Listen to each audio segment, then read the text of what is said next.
આપણે ચૂરમાના લાડુ બનાવીશું, એ પણ ઘઉંના લોટથી। તો આ લાડુ ખાવામાં બધા ગુજરાતીઓના બહુ જ ફેવરેટ હોય છે અને સાથે સાથે તમારા હેલ્થ માટે પણ બહુ જ સારા હોય છે। તો ચલો બનાવવાનું શરૂ કરીએ।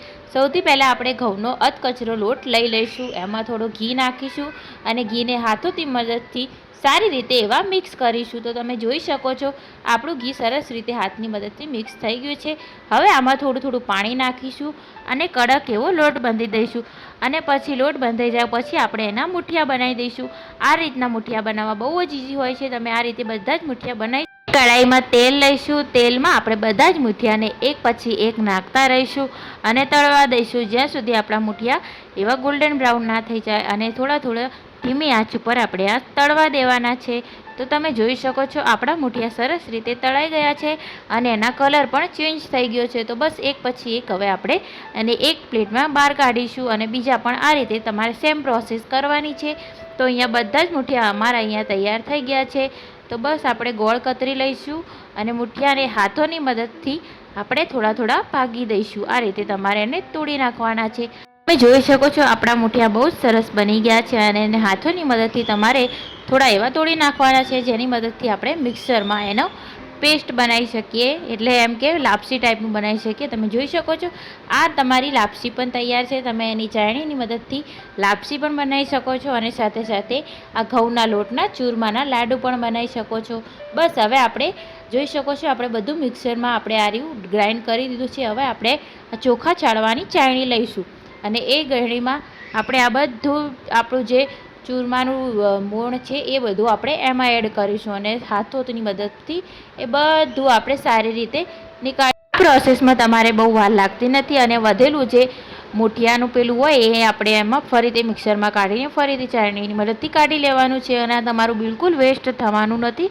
અને અહીંયા બધું જ મેં સરખી રીતે હાથોની મદદથી ચાળી લીધું છે। તો તમે જોઈ શકો છો સરસ મજાની એવી લાપસી કહીએ તો પણ અને આ ચૂરમાના લાડુનું જે મોયણ છે એ પણ આપણું રેડી થઈ ગયું છે। તો ચલો હવે આપણે બીજી પ્રોસેસ પણ સ્ટાર્ટ કરીએ। તો આ તમે લાપસી માટે પણ યુઝ કરી શકો છો અને લાપસી પણ તમને બહુ જ સારી લાગશે। અને હા, લાપસીની ઇઝી રેસીપી પણ મેં મારા વિડીયોમાં શેર કરી છે જે બીજા વિડીયોમાં તમને જોવા મળશે। તો અહીંયા મેં કઢાઈમાં ઘી ગરમ થવા મૂકી દીધું છે અને ગોળ નાખીશું। હા, તો તમે ગોળ ના વાપરવું હોય તો તમે આ ખાંડના પણ બનાવી શકો છો, પણ અહીંયા મેં ગોળ લીધો છે। તો ગોળને આપણે સારી રીતે ગરમ થવા દઈશું। તો તમારે ધ્યાન રાખવાનું છે તમારે ગોળ વધારે ગરમ કરવાનો નથી, નહીં તો આ લાડુ તમારા કડક થઈ જશે, એટલું તમારે ખાસ ધ્યાન રાખવાનું છે। અને અહીંયા મેં થોડો થોડો ગોળ ગરમ કરીને સીધું આપણા જે ચૂરમાના લાડુનું ટેક્સચર હતું એમાં મેં એડ કરી દીધું છે। તો તમે જોઈ શકો છો આ રીતે તમારે થોડું થોડું આમાં નાખતું જવાનું છે અને સાથે સાથે એક ચમચાની મદદથી તમારે આ બધું હલાવતું પણ જવાનું છે।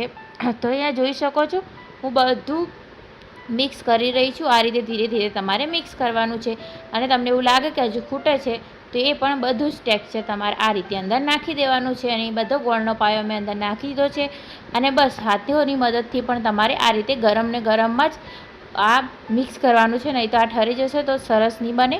તો બસ આ રીતે હાથોની મદદથી તમે મિક્સ કરી શકો છો અને અહીંયા મેં બધા ડ્રાય ફ્રૂટ્સ પણ નાખી દીધા છે, કાજુ બદામ પિસ્તા બધું જ મેં આમાં એડ કરી દીધો છે અને આ આપણા લાડુ એક પછી એક બનાવવાના શરૂ કરવાના છે। નાની સાઇઝના લાડુ પણ બનાવી શકો છો। અહીંયા મેં મોટી સાઇઝના લાડુ બનાવ્યા છે જે તમે અડધો ખાઈને જ ધરાઈ રહેવાના છો। તો ચલો બનાવવાના શરૂ કરીએ અને આ બધા બનીને રેડી થઈ ગયા છે। તો આ રેસીપી તમને કેવી લાગી ચૂરમાના લાડુની પ્લીઝ મને કોમેન્ટમાં જરૂરથી જણાવજો અને મળીશું નેક્સ્ટ વિડીયોમાં। ચેનલને સબસ્ક્રાઈબ કરવાનું